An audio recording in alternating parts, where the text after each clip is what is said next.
I'm Felina. And I'm Summer. And you are listening to Broken Broken.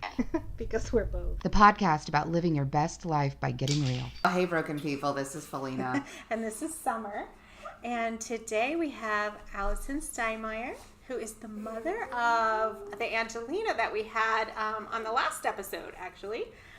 How are you today? Awesome. Excited. First off, can I just say, and I don't mean to define you by your mom, by your daughter, because I get defined as, you know, Sophia's mom a lot, but like you must be doing something really incredible to have such an incredible daughter. Like she's pretty awesome. So you must be pretty proud of yourself. You know, I got really lucky because she has always just been her own unique person without really needing to be molded. That's amazing. Yeah. Well, whether you want to take credit for it or not, like, you know, at least the ability to, I mean, I find as a mother, like being, like allowing my daughter to be who she is in and of itself is a skill, you know, that not all parents have. So good job. I'm trying to give you some parent mom to mom kudos here. Yeah, thank you. But tell us about you individually. Man, so besides being Angie's driver and dresser, chaperone to all of the events, I am, man, I do some crazy stuff. I'm in Matriarch with Summer, and that was absolutely life-changing, getting involved in that program. And it's been, I can't say enough good things for what it's done for Angie and I. I'm the president for Gamma Delta Pi, which is the first native sorority at OU. That's awesome. I didn't know that was a thing yet. How long have they been organized? Gamma Delta Pi was established in 2001. So it hasn't been around too long. That was after I had went to college, so yeah. Yeah, it was after I left campus too, so. And I'm going to apologize for the background noise of like children giggling very loudly in the other room or screaming, because this is our life. This is me and Summer's lives as single moms, so you know, Man. it is what it is. That's the sound of happiness. Right? It is. I kind of like it. I just I'm just like whatever. Yeah, nobody's hurt or screaming. I'm happy. Yeah. There's no fighting, no crying. Like cool. It's a win. Yeah. Anyway. But yeah, I'm the president of Gamma Delta Pi. I kind of got not conned into the position, but don't use that word. Yeah, we had a president. I thought she was doing an amazing job. She had a lot on her plate, and she does a lot of work in the community, and kind of said, well, I got to pick something, and so I can't do it anymore, and I think you should do it. And I was kind of guilted, and there were some tears, and there was a little bit of ice cream, and so I agreed to go ahead and run for the position and got it. And it's been awesome. I definitely did not. Okay, we're gonna pause for a second. What's the problem? What's going on? Injured child. Oh, okay. Pause. Sorry about that. Now crisis averted. Child's scabbed elbow has now been band-aid. We are back. Okay. Right on. This is life. So what are you studying in? So right now I am in the process of slowly writing my thesis. I am a second-year master's student in sociocultural anthropology. I love it. I got my bachelor's in anthropology in 2017 and decided to go straight on into my master's. And I wanted to take a break. That was the plan. And I talked to the person who would become my chair, and he basically said the application is due Friday. I said, well, I understand that, and I was really thinking, he said, I'm going to repeat myself. The application is due on Friday. I said, you got it. Application's due on Friday. It will be here. And then he took sabbatical and went to Harvard for a year. Of course, because that's what happens. So I could have actually waited a year, but I probably never would have gone back. Which is why he pushed you. Yeah, which is exactly why he pushed me. So I'm writing my thesis right now.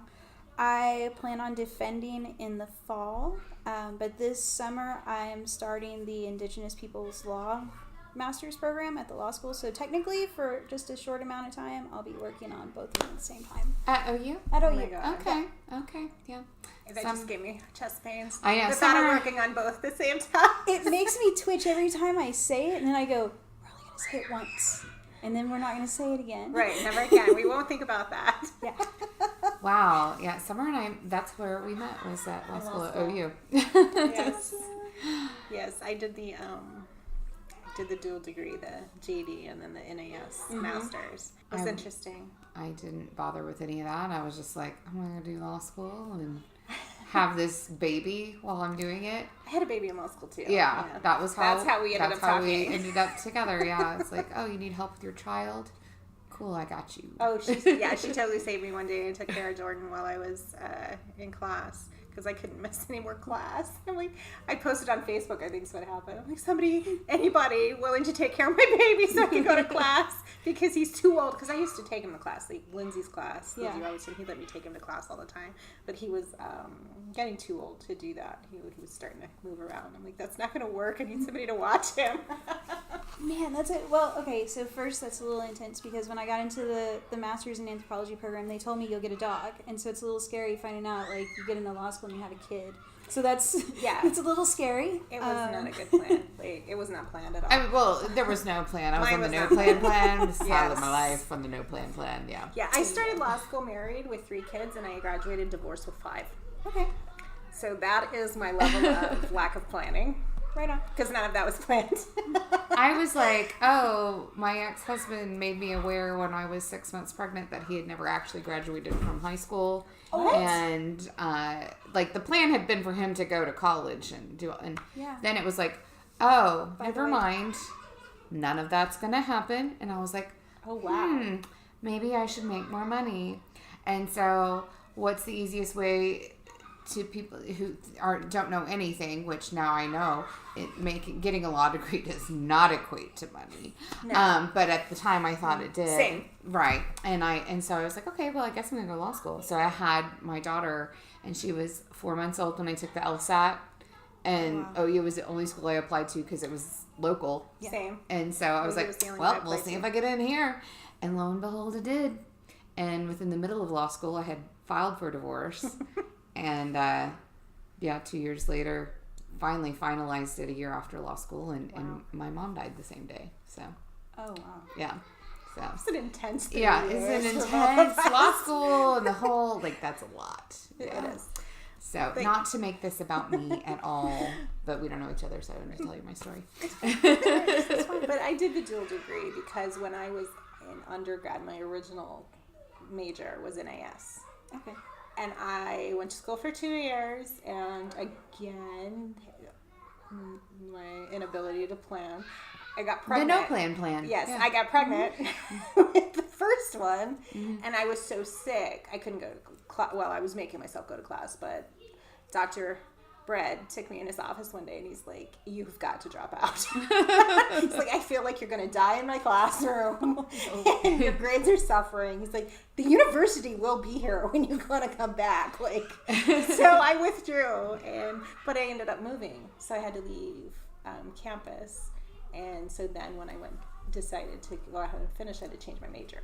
So when I moved back up here for law school and I found out they had the dual degree, I'm like, okay, so I'm going to get the master's in NAS because I'm going to finish this, even though I'd already had 2 degrees by then. But So now you got 4. right, But who's counting? And your education was kind of like that, Man. right? You didn't go the straight path. Yeah, no, absolutely. That normal not. is boring. Yeah, it is. I needed it to have a little more excitement, and I figured in the time it would take me to get 3 PhDs, why don't I get a bachelor's? Right? So Same. yeah, basically I started taking classes. I went to Votech. That was the little concession that my mom had given me, at least go to Votech. So I started at Votech doing drafting, and I loved it. It was amazing. And took the little associate level classes while I was there. Started going to Cameron when I finished the drafting, ended up pregnant with Angelina. And so we have different blood types, which is a little crazy. So I ended up going on bed rest when I was about 4 months pregnant, because I started going into labor like really, really bad. Every time I would stand up, essentially. Oh, goodness. And so I was on bed rest. It was, I should have known she would have been a difficult child from that, but. She's making faces over here in Difficult the children corner. make for the most interesting adults. Exactly. So and she's becoming quite the lady. Yeah. So I ended up stopping school for that. She was born, I went back. My husband deployed, I left school. He came back, I went back. He deployed again, I left school, and he came back, and I went back to school, and we did 3 deployments, and then Killian was, I was pregnant with him, so I had to leave school again, and then, so life was tons and tons of fun, and it did not have school kind of planned in there. And we ended up in Norman. My husband got offered a job at Dell, and it was an amazing timing, and it was exactly what we needed. It was absolutely petrifying because I was in Lawton and had been there my entire life. My mom's side of the family was all there. And so packing up a U-Haul and bringing everything, even though it's just an hour, it was absolutely terrifying. And so we eventually got here, and I decided I was going to go ahead and enroll in school and finish the bachelor's I started 14 years earlier. And that's okay. And yeah, Like, that's just kind of how it goes. I eventually did it. And so it was good, and that's part of why I decided to go ahead and just work on through my master's, because it took 14 years the first time, so let's not have another 14-year In between this time. episode. Right. Okay, so where are you at right now? So you've got your bachelor's and your master's and your process of getting your doctorate. Nope. Or, excuse me. Got a bachelor's. I'll defend my first thesis in the fall and start my second master's this summer. Okay. Sorry. No, it's Yeah. okay. It's confusing. There's a lot happening. So, tell me about your thesis. It's a horrible, painful process, but tell me. Man, it's brutal. Don't want to trigger any terrible memories here. So my thesis topic is actually how we use sweat lodge for our traditional ceremonies for healing depression, PTSD, stuff like that. And a lot of it came about because when we moved up to Norman, the years that we've been here, every year that I've been here, somebody extremely close has passed away, and I never worked through any of that grief. And I knew I hadn't, and I knew it was ridiculously unhealthy, yet I was protecting myself. And so when I started the master's program, I decided that if I was going to get anything positive besides a piece of paper, it needed to be an opportunity to help heal myself. So I could have picked a project that would have been easier, but I don't know how dedicated to it I would have been. Right. So it's been a little bit tricky because I didn't realize how fast the second year would get here and how quickly the actual writing would get here. Right. And so it was just kind of, I got blindsided. It moves fast. It does. And one day I was sitting there going, oh crap. Now I've got to talk about everything that I've kept bottled up. Because we got here and my cousin passed away within a few months. My niece had passed away. My grandmother passed away. My brother passed away. My uncle passed away. And all of them were extremely close to me. They all influenced my decision to come to school and my life so profoundly that... Hey. They're like all screaming. And we're gonna pause for a second because someone is here to pick up one of the children. Yeah, and we're back. And single life as a mom continues. It never ends. There's constant interruptions. Our life is chaos. It is what it is. Yeah, so I'm so sorry to have interrupted you multiple times during this interview, but this podcast is all about being very real, and this is my very real life. Yeah, no, it's totally fine. I'm kind of used to it because, like I've got 4 kids, Angie, Killian, Zane, and Zach, and so Angie and Killian are with us all the time. Zane and Zach are older. Zach has lived with his mom most of his life. Zane came and lived with us when he was 15 and he just turned 25. I always want to say 23 because it makes me feel younger. But so I don't get to finish a lot of sentences anyway. Cool. Yeah, So like totally trying to do podcasts, and I play music and I work full time and just like all the things. It's like I can never. Everything is always overlapping, and there are always people in and out of our house constantly. So thank you for being understanding, and thank you to our listeners for...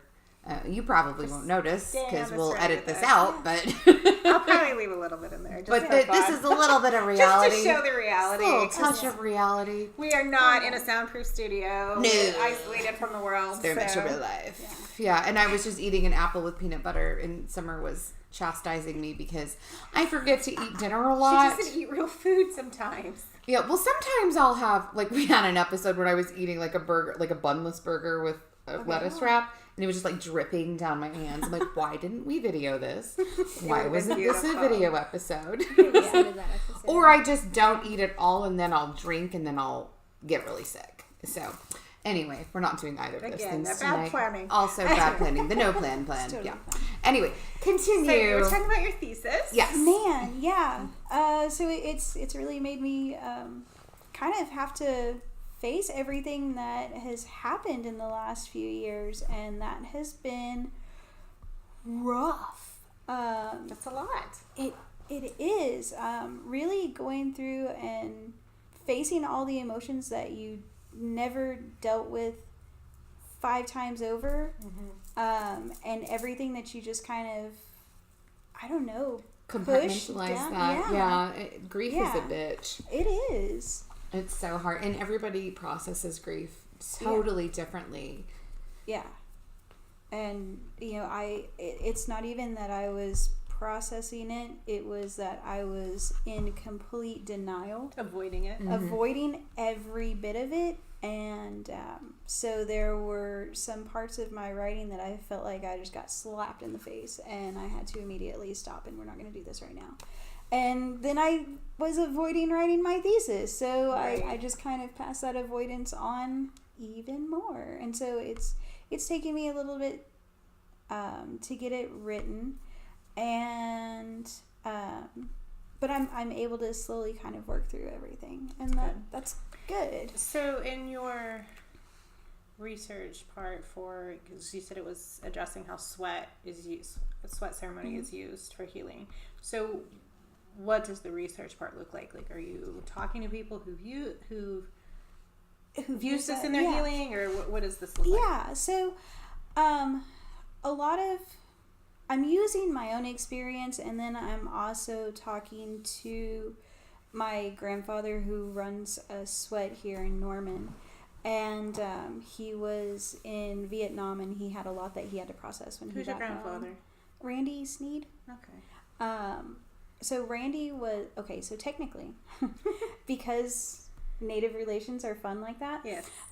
So Randy was best friends with my uncle Jody. So Jody is actually my relative down the line. Jody's wife is my grandfather's brother's daughter. So so my grandfather had 5 brothers. One of the brothers had a daughter, Mary. Mary married Jody. Jody's best friends with Randy. Randy and I are super close to that. Now that's my grandfather. Okay. And that's kind of how that worked. But that's what I always say, Indian way. yeah, that covers everything. Like, in a way, that's my cousin. Yeah. we're completely different tribes. We met 2 days ago, but we're best friends now. Yeah. It's kind of like little kids on a playground. We're best friends. Sure, I love it. Except we're You are cousins mine now. Yeah, you're mine now. It was actually really neat because the kids and I started going to Norman First American in June a couple years ago. And because I was kind of starting to prepare for writing, and I knew they had a sweat, and it was really interesting, like having a Methodist church that still allowed Native American church meetings and sweat ceremonies, and right there on the church grounds. Right. I've been sweat there. Yeah, and I've cooked for them after NIC before. it's amazing over there. Like it's really, really awesome because they don't have the mentality that everything needs to be separate. They all contribute to each other in different ways, and that's awesome. So we started going over there, and they had a church service one day and said, well, we're going to build a new sweat because our poor little sweat is about to break down. So anyone who wants to help, show up. So we said, okay. So this is a perfect opportunity, right? This is exactly what I'm going to be writing about. So I nominate the kids to help build the sweat. And I nominate my children for a lot. Yeah, that's what you do as a good mom. Builds character, right? So we show up, and we've never done this before. I just about tanked the entire project because the gentleman that was organizing it, who's an extremely dear friend to me now, he found these perfect willow branches, and that's what they were gonna build the sweat out of. And he hands me a saw and says, strip the willow branches. So I said, okay. So I start sawing everything off, and he comes over and he just turns this ridiculous shade of red that I've never seen a human being turn. And he said, you weren't supposed to take all the branches off the willow. You were only supposed to take them down to this. Okay, to be fair, I've never done this before. That was my disclaimer when I should. Yes, and I stick to that in my thesis because I write about that in there. That's in there. It's in there. But I was so like, I just knew, like, I was like, well, what can I do to fit? He was like, I'm just gonna have to go and find new willow branches, and my heart absolutely broke. Like I was about to cry, and I was just standing there going, are you sure? Like my voice is all cracky, and he's like, we'll figure it out. Okay, now we're great friends, and I love him to death, and like we were able to get it. Everything was fine. But in the meanwhile, like Randy shows up, and I don't want to touch anything over in the work area because I'm convinced I'm absolutely gonna just destroy this project. And we start talking, and slowly he starts telling me these stories, and he starts telling me these stories about his best friend, and I realized that these stories they're a little familiar. Like I've heard a story that's really similar to that. I was like, where are you from? What tribe are you? And he tells me, I was like, well, do you know my aunt? Her name's Mary Lou. And he's like, actually. So that's how you made the And that's connection. how, so he had been telling me about my Uncle Jody the whole time. And I had never really, I knew of him, and I had heard little bits and pieces of his story, but I had never really heard the full story. And so to hear it by accident was kind of serendipitous. And it kind of confirmed for me that this was a project I really needed to be doing. And it was amazing. Everything kind of just told me that was where I was supposed to be, even though I had almost completely botched the entire sweat project. It was fate that I wasn't supposed to touch anything, and I was supposed to sit to the side by myself. But we ended up talking all day, and he told me about his life and his experiences, and how my uncle had found this incredible healing through going to sweats with him. And he saw this behavior that it was almost self-destructive in my uncle, and because they were such good friends, he couldn't let him just implode. Right. And so he encouraged him to come to the sweat, and at first he was really reluctant. And eventually he got there, and my uncle he showed up. He didn't go inside, but he showed up, and he was willing to check it out. And that was all he needed. After that, he started going, and he was able to find this incredible healing that he had gone to the VA. He had gone and had been trying these different things to make his experiences in life make sense, and it just wasn't working. There was just something just didn't connect. And when he was able to try these traditional methods, it clicked.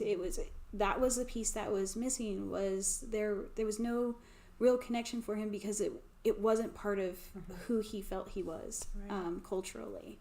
And so, it's not one of those things where it works for everybody, but medication doesn't work for everybody. Right. It's artificial. It isn't real happy. It's just a numbing. Yeah. Okay. So like I'm Native in that my dad is indigenous. My family is from Mexico, though. Mm-hmm. So I'm not, I don't belong to any specific tribe. My grandmother was an Aztec Indian. But, as far as the Americas go, like it's, I'm not any specific tribe here. But I closely identify and crave more of a natural healing. I just gravitate towards that. And I've gone through times in my life where I'm just like, I wish that I had access to that. And I have, I don't have a lot of family. My mom passed away. Like, is there a way for me to, be, I don't know, like, given some sort of like guidance into some sort of like sweat logic healing experience that I crave naturally, even though I'm not necessarily, you know what I'm saying? Yeah. Like, so I don't know how it works. That may be an ignorant question, but I just don't know. No, it's not at all, not at all. So what happens at Norman First American is Randy calls it a gentleman's sweat, and it's essentially like for learners. Mm-hmm. It's like a level 1. And that doesn't mean that it's an easy process, but it means that it's an opportunity for someone to come and learn.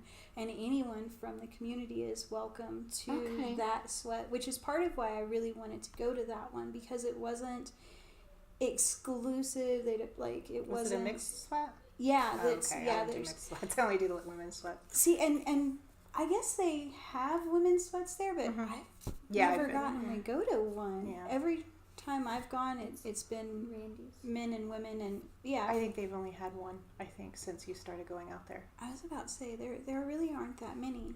It used to be a regular thing. We used to do it once a month, but see, that's awesome. Things happened. Yeah.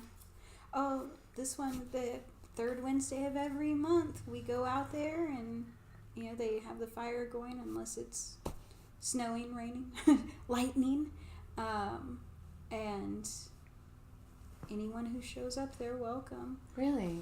You don't have to stay all 4 rounds. If you go the first round and decide we need to shut this down, then that's okay. You tried, and that's awesome. The third Thursday?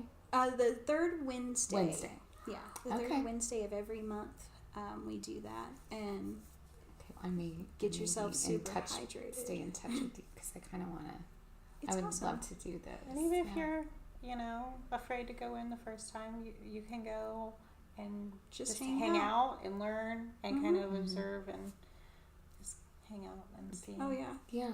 Okay. It's not a. You can't go when you're on your cycle, by the way, just so you know. Yeah, there's also That's that. rough. Yeah, that's rough if you end up getting in line with that. So they ask you and it's embarrassing. Oh really? Yeah. The first time you're like, all right, well I would have just stayed home if but they mean well, and you're already kind of depleted, and it's just not for health purposes, I assume. Yeah. There's health purposes, and then when a woman is on her cycle, the medicine that she has is powerful. Potent. Yeah. That's our teachings too. Yeah. We also don't prepare food for other people or anything like that. Yeah, we can't wear our feathers. Can't touch them. Nothing. If you do wear your feathers, someone else has to physically do that for you. Yeah, So- we're stomp dance people. You can't go to the grounds Yeah. if you're on your cycle. Yeah, 'Cause you your medicine is too powerful, and you can actually end up hurting people if you do things wrong. Can't shake hands with certain people. Nothing. Like, I mean, I already feel like I should be sequestered.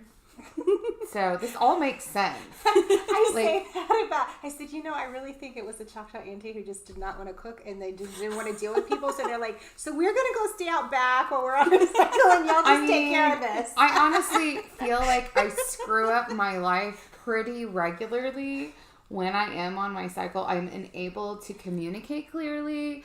I mess up relationships because of my inability to communicate. I'm too intense.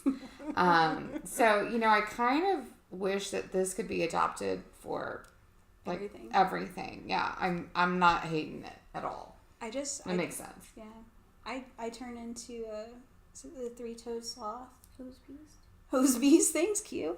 No, I just I'm too tired to do anything, and like homeschooling basically like is a minimum. So I'm sure Angie and Killian's epic teachers like, oh look, they only did one lesson. Let's guess what week it is. Right. I get migraines, so I'm like super irritable and stabby. I'm like, nobody talk to me for the next 3 days.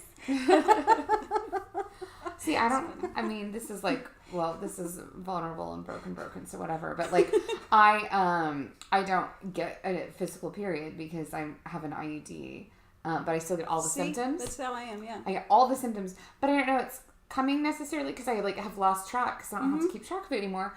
And so I will just be in the midst of acting like a crazy person, and I'm like, oh, That's what it is. shit. It's too late. I already said this to this person, and wasn't So it? the IUD Yeah. actually stopped your flow. Yes. It totally stopped it. Why but did nobody tell me this years ago that I had gotten one? doesn't stop all the symptoms of PMS. Yeah. I still have cramps and like everything, Well, but I don't bleed. Yep. Yeah. I mean, Or I'll spot. Just a I'll little. take getting rid of one symptom over having them all. Yeah. The more you know, the more you know. And they tell me that. Yeah. You're still pretty miserable. Yeah. I know. I have to take birth control pills because I'm the hormonal fluctuation is what gives me the migraines. And I'm so a we try to freaking- control that a little bit with the pills. I'm a slave to the moon, is what I like to say. I mean, You're a werewolf? Is I that am what a you're, freaking. Is that what you're admitting on Yeah, your... I am a slave to the moon. I for as long as I've had my period since I was like 12, 13 years old, I have been like clockwork. Full moon, that's when my period is. Really? Every time. Yeah, like clockwork So for you're my... just very I am sensitive to those very changes. sensitive to the lunar cycle, and I am very much a slave to the moon. And like, even with like my communication and like what my strengths are, and if I should be like internally reflective, or if I'm like social during a certain period, like it's very cyclical, and it all revolves around the moon cycle always. Like I'm very much a slave to the moon. So yeah, I don't know if I don't think everybody's like that, obviously, but No, not everybody is. very much But so. some people are more So the full moon is sensitive help to me that. wear. I feel like I need to learn more about that. I'm really into astrology and stuff, so I'm an Aries, so I'm ruled by Mercury. Me too. I'm an Aries. What day? 6th. I'm the 19th. Oh. My mom was the 8th, and I'm a Scorpio. Mm-hmm. So we're intense. So Yeah, our first episode this year, we had somebody come do our birth charts. yeah. I saw that. It was a lot of fun because I didn't know anything about it, so it was fascinating. Well, I've started reading tarot since last November, so I'll have to have an episode soon where I We need to do a video tarot. episode Yeah. with tarot. I wish we had done that first reading you did for me because it was like scary. It was also funny. It was hilarious, and I was like, I don't want to do this anymore. Because she's like, you know what this means, but I don't want to talk about this. Those are always fun. Yeah. But anyway, I'm sorry I didn't mean to once again take over. That's fine. How did we go from thesis to menstruation? I don't know what Well, happened she was here. talking about sweats. Fair enough. There you Fair go. enough. Okay. The tarot card was a jump. It's what we do. It's all in the It's same solid. realm of topic. Yeah. Yeah. Oh, see, and that's it. It's kind of funny. So during one of Kelly's, or right before one of his deployments, we decided we would take the kids to New Orleans because we had never been there, and he was stuck in Mississippi. So we go down there, and it's my first, like, I've never been there, and I was, like, super excited. We went on, like, the ghost tours and vampire tours and all the cemetery tours. It was amazing. And found a palm reader, and I was like, well, we're in New Orleans. Like, I have to get my palm read. Like, if it's going to be legit anywhere, it's going to be here. So I go in, sit down, like, give the guy my palm, and he sits there, and he's looking around. He's like, well, it looks like in the future you're going to have some issues with food, and it's going to affect your health. And I'm sitting there going, wait a minute, I'm Native American. Like, that seems like a dead giveaway. Like, right? Like, I think that's a like, given. how many of us have diabetes? Like, come on, give me something more specific. Like, but I'd be willing to do it again. To try again. I want to try again. I don't buy his reading, but I'd be willing to go to somebody else and go, all right, give me an update. Now what's happening? What do we got now? Yeah. How are these 2 master's programs going to work out? They're going to go wonderfully, Yeah. and your thesis is going to be amazing. It's gonna happen. I can't wait to go see it when it's in the library. And Yeah. I'll look at it. I won't read it because they're painfully boring. But I will look at it and I'll flip through it. I'll look at your name on the spine. Right? There's one though. When I first got into the program, one of the women that was defending her PhD had done her research on the hobby Indians in Germany. Oh, those people are a trip. Yeah, so I'm willing to read her dissertation because that sounds amazing. It does, and I'm lying. I'll totally read yours because I'm really interested. But oh man, but I need to know that. I need to know her name because I want to see this one. Yeah. Interesting. Hobby Indians in Yeah. Germany. Yes, they like to dress up and pretend they're native, and it's totally a cultural appropriation and very disrespectful. But But they're also honoring. hilarious. Like they really think that they're Oh, yeah. honoring. Yeah. Yeah. They do dance. They have powwows. Like they do dances. And they like really admire, like it's coming from like a place of admiration, or is it coming from a place of... You know, I think they feel like I think they think it is. Yeah. Sure. Their intentions. It still feels mocking, but I think they... Intent matters, though. Yeah. Impact matters more than intent, though. Sure. And Because there they've have been told about, they have been Okay. informed of the Okay. damage they do, and they do not care. Okay, well that's a different so that's why it's a story. problem. Yeah, sure. But Yeah. the videos are hilarious. They are. You can get on YouTube and find videos. Okay, now and- I'm like really oh, curious. Man. They're brutal. They're so brutal. You just watch it and shake your head, and you're going, I can't turn it off. I can't It's turn like a it train off. wreck. It is. It's just Wow. happening in front What of is you. this old guy going to do now? Yeah.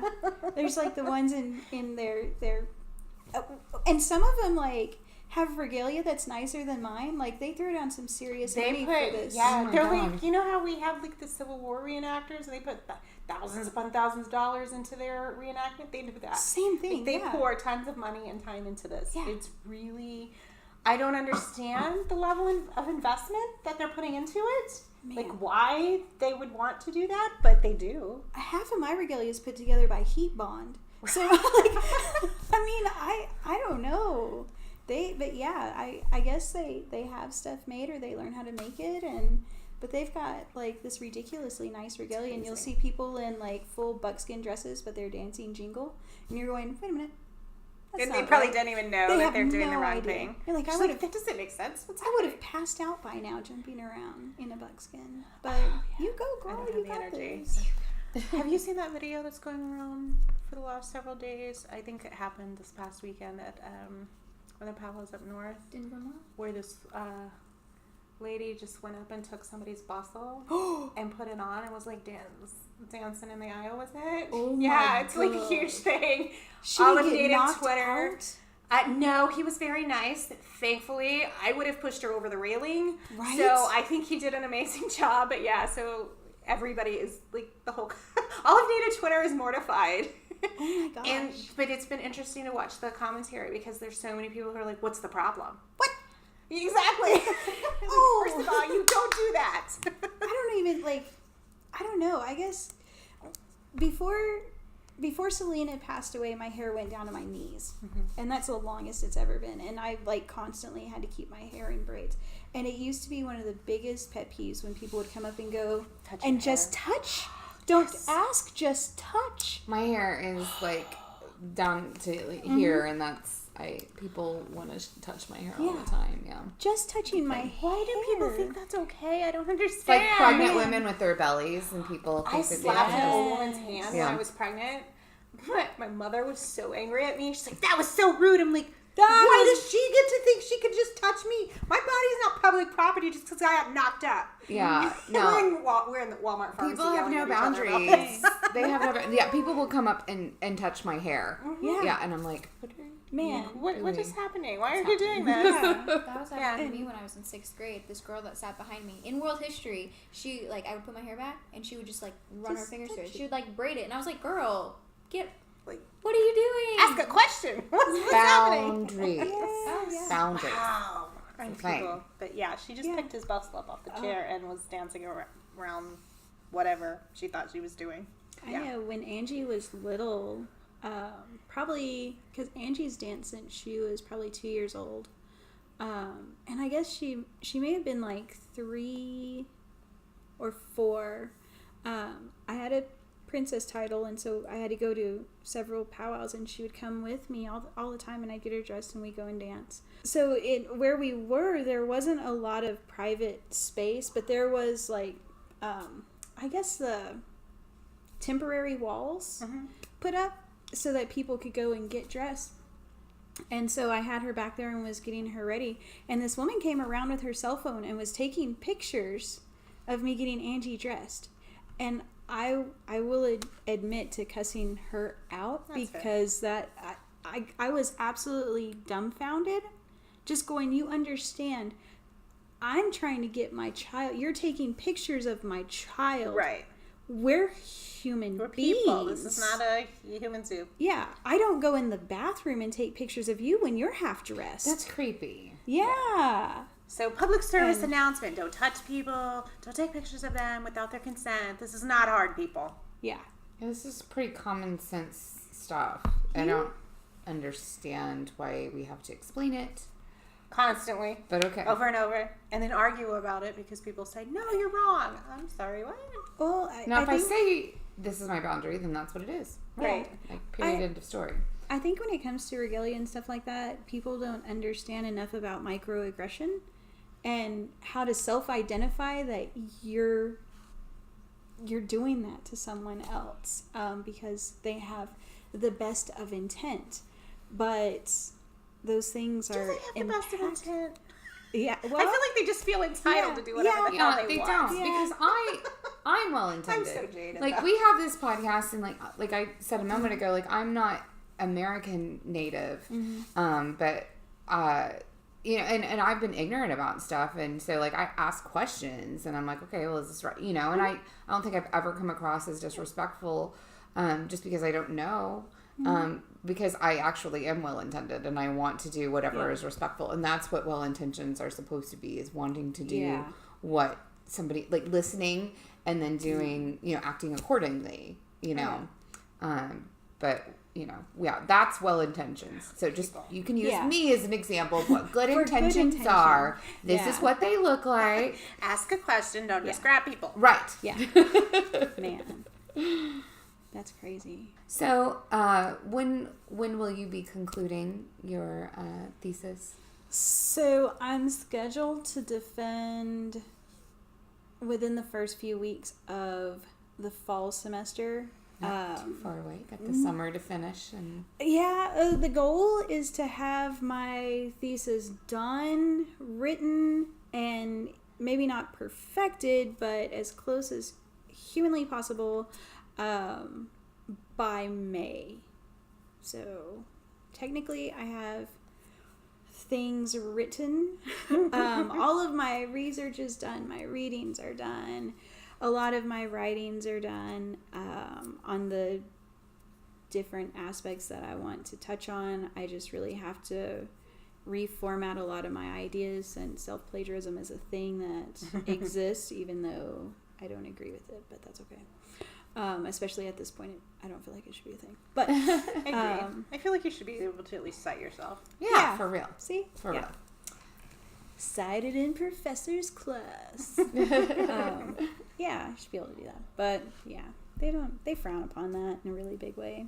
So hopefully in the fall I will be done and then she'll be ready to take over the I'll world. be ready to take over the Well, world. you can join our coven because that's our Yes. plan. Join our To take over coven. the world Do as it. ladies. Yeah. Thank you so much for taking the time to hang out with us, and sorry for all the Absolutely. interruptions. But Man, no, it's been fun. really fun getting to talk to you guys. It has been fun. You can contact the podcast at brokebrokenpodcast@gmail.com. The Broken Podcast can be found on Twitter at Broke Broken Show, on Instagram and Facebook at Broke Broken Podcast.